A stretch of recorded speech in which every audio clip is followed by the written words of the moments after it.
I'm a recovering lawyer. There is no 12-step program.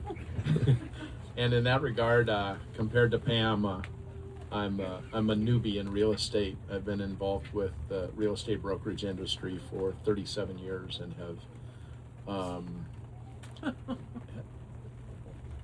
have had some success in that area. I want to take just a minute to provide some context. I look behind me and there's two trees there. And I think of what we have just heard. And what we've heard is Evan's vision of three of the trees. I want to talk for a minute about the forest as opposed to the individual trees. Because I won't measure what I've got to say. I'll just tell you straight out. This campaign is not going to be won on those trees. It's going to be won on the forest, which has been alluded to, but as we talk about Logan's campaign, it's important to begin, I think, with the values. The value that's underlying the Three Strikes Initiative is that we need a safe community. And regardless of what folks think about the three strikes, that's one of the ways that we can get a lot closer to it in a way that will benefit everybody by addressing one of the most difficult challenges that we've got that spills over into parks, and it spills over into the trees that he can't go into. It spills over into nightlife. It spills over into whether or not Kent Station or downtown Auburn or downtown Covington are safe.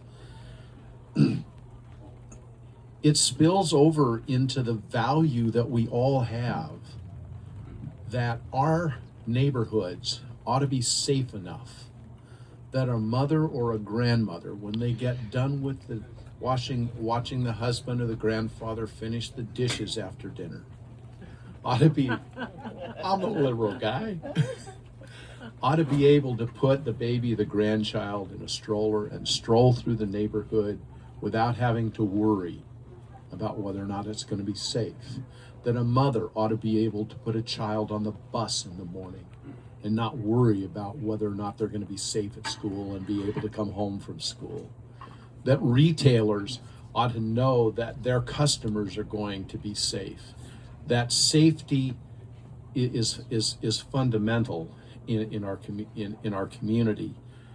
And the specific plan that he's got to address an important piece of that is really important. But at its core, his values are spot on in terms of where we are and in terms of where we need to be. Second thing is, Pam and I believe that quality of life begins with a good job and a company that has a great future.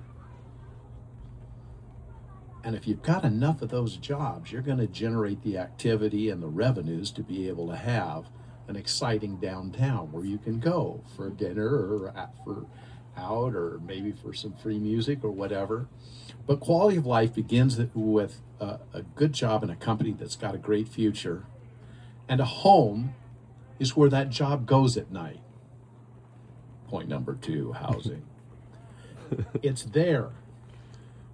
We won't be able to win this campaign, I don't believe, by talking about it.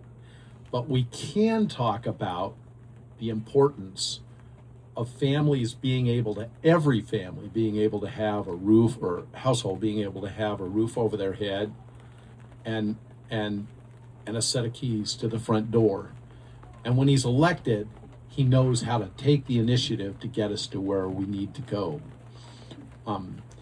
The values that underlie it are really important. Now, I don't want to minimize Logan by faint praise, but this race is not occurring in a context, in a vacuum. There is context to the race.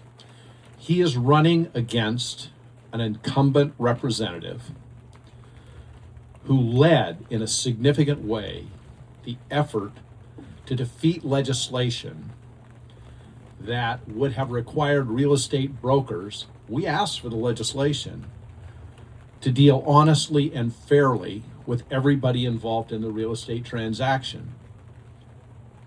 The current law simply says you only have to be honest to your own client. We thought, as professional brokers, we ought to be honest with everybody that's in the transaction, and that we should not be circulating what are called love letters that make inappropriate, illegal references to protected class status. The incumbent in this race led the effort to kill that legislation.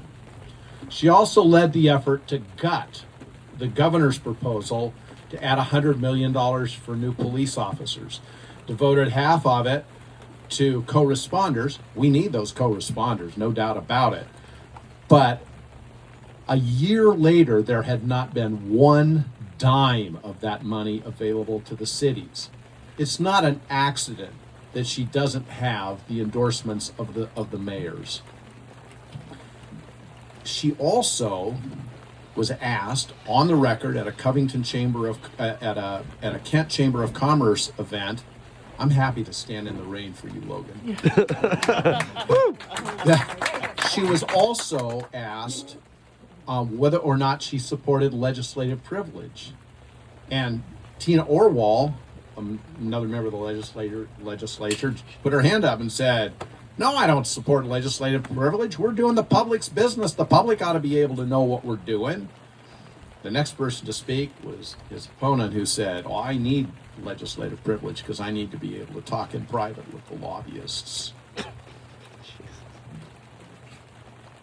There is more on the line than simply quality of life and public safety and support for schools from somebody who knows schools from the inside out.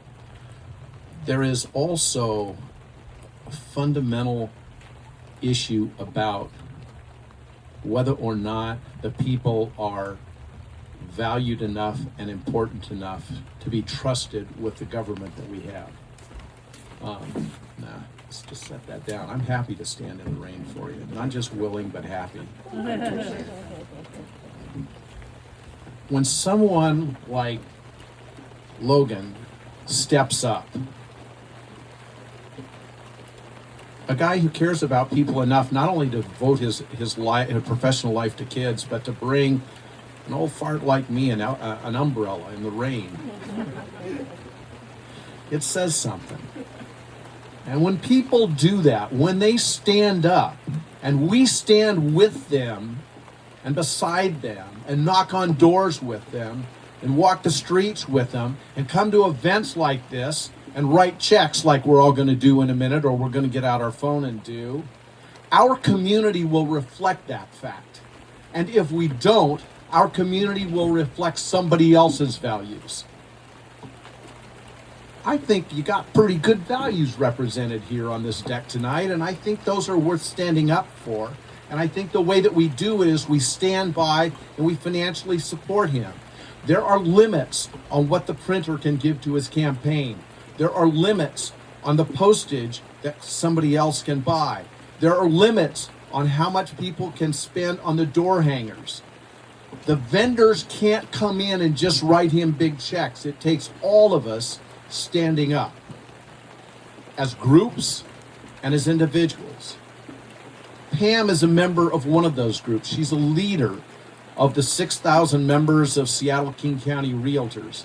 And as a representative of that group, she wants to model the behavior that the rest of us have the opportunity to follow, based on the fact that the Association of Realtors took him to the mat and asked him a bunch of really tough questions. And we have the results, and I want Pam to share those with you.